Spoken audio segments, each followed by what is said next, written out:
Dear students, there is a brief account of plant disease resistance and plant breeding for resistance variety.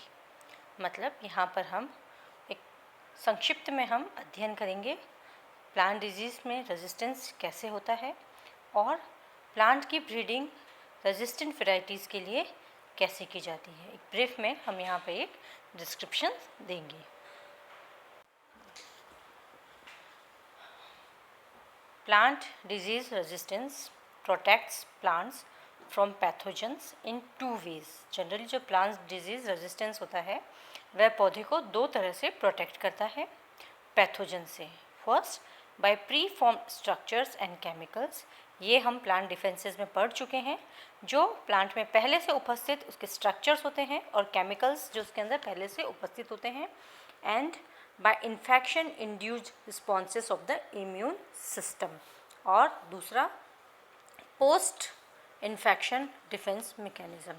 तो plant disease से resistance pathogen से कैसे हो सकता है, plant how plant could resist itself from the pathogen. तो they are two manners, एक pre existing है और एक पोस्ट एग्जिस्टिंग डिफेंस मैकेनिज्म्स हैं। Relative to a susceptible plant, disease resistance is the reduction of pathogen growth on और in the plant. अगर हम देखें कि प्लांट रेजिस्टेंस क्या होता है तो किसी भी ससेप्टेबल प्लांट के अंदर डिजीज़ को रोकना या उसका नहीं होना is called disease resistance. While disease tolerance क्या होता है, that exhibit little disease damage despite of substantial pathogen level.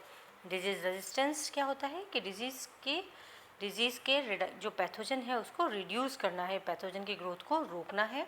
और डिजीज़ टॉलरेंस क्या होता है कि डैमेज जो उसके अंदर होता है वह माइनर लेवल पे होता है और उसके बाद वह डिजीज़ को टॉलरेट कर लेता है। तो disease outcome is determined by three way interaction of pathogen. ये हम पहले भी पढ़ चुके हैं। Disease triangle, pathogen, plant and the environmental conditions.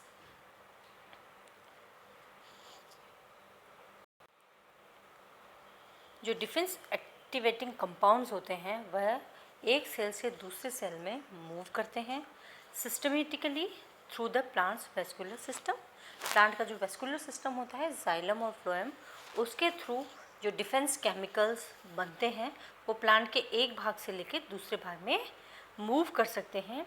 However plant के अंदर कोई सर्कुलेटिंग इम्यून सेल्स नहीं पाई जाती है, इसीलिए प्लांट के अंदर एक ब्रॉड एंटीबाइक्रोबियल डिफेंस सिस्टम पाया जाता है। तो प्लांट्स डिजीज़ रेजिस्टेंस अगर आपके कहीं एग्ज़ाम में आता है या एग्जामिनेशन पॉइंट ऑफ व्यू में प्लांट डिजीज़ रेजिस्टेंस में आप उसके अंदर उपस्थित प्री एग्जिस्टिंग और पोस्ट पैथोजन इन्फेक्शन जो डेवलपमेंट होता है उन दोनों के आधार पर उसके अंदर डिफेंस मैकेनिज्म को आप इस टॉपिक के अंदर कंसिडर कर सकते हैं। Now plant breeding for disease resistance. Plant breeding disease resistance के लिए प्लांट ब्रीडिंग कैसे होती है और वह किस तरीके से होती है। तो प्लांट ब्रीडर्स जनरली एम्फेसाइज करते हैं selection and development of disease resistance plant lines. जब प्लांट ब्रीडिंग की जाती है तो सबसे पहले ऐसे प्लांट्स को सेलेक्ट किया जाता है जो कि डिजीज़ रेजिस्टेंस हो और उनकी पूरी जो ब्रीड हो, उसकी जो लाइन हो, मतलब जनरेशन टू जनरेशन उसके अंदर वह डिजीज़ नहीं हुई हो।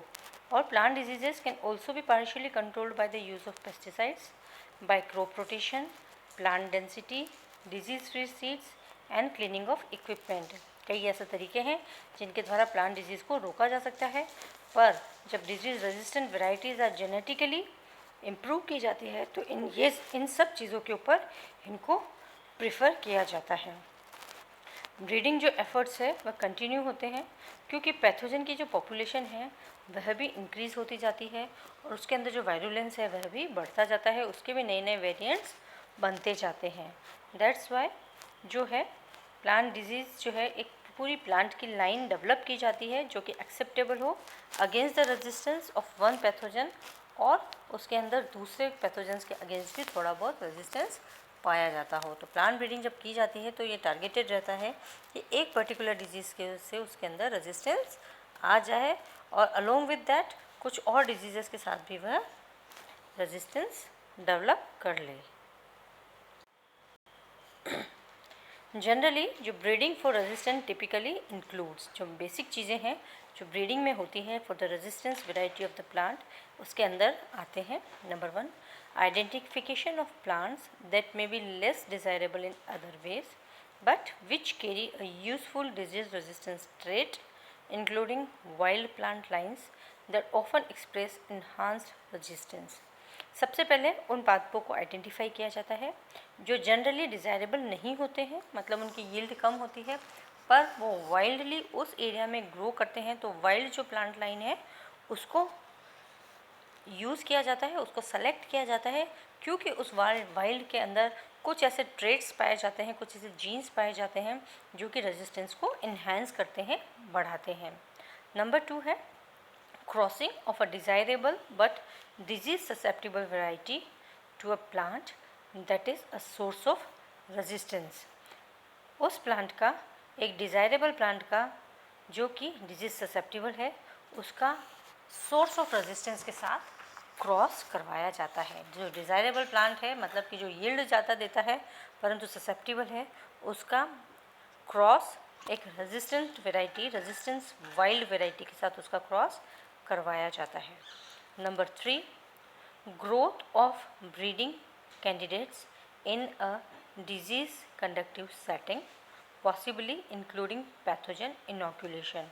नाउ अब ये कैसे पता लगाया जाए कि उसमें डिजीज रेजिस्टेंस डेवलप हुआ है या नहीं? तो आफ्टर क्रॉसिंग जो ब्रीड डेवलप की जाती है उसको ऐसे एनवायरनमेंट में लगाया जाता है जहाँ पर कि डिजीज़ आराम से उसके अंदर आ सके। अगर ऐसा नहीं है तो उसके अंदर पैथोजन का इनोकुलेशन उसके अंदर किया जाता है, यह देखने के लिए कि वह पैथोजन उसके अंदर डिजीज़ कॉज कर सकता है या नहीं।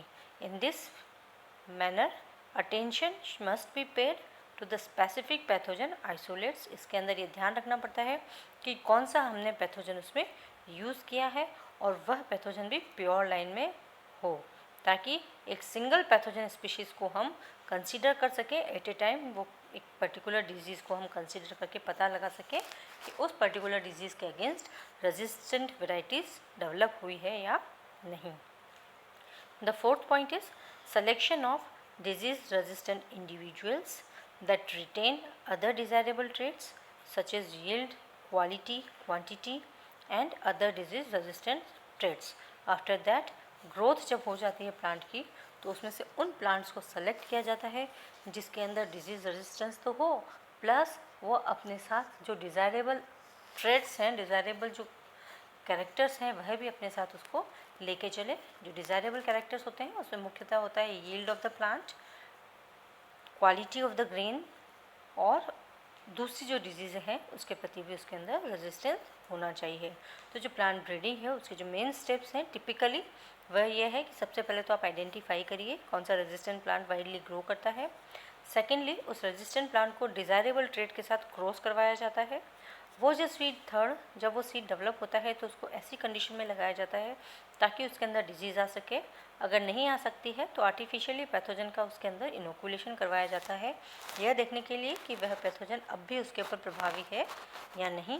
और लास्ट में उस वैरायटी का सिलेक्शन किया जाता है जो कि रेजिस्टेंस होने के साथ साथ जो डिज़ायरेबल ट्रेट्स है उनको भी कैरी करती हो।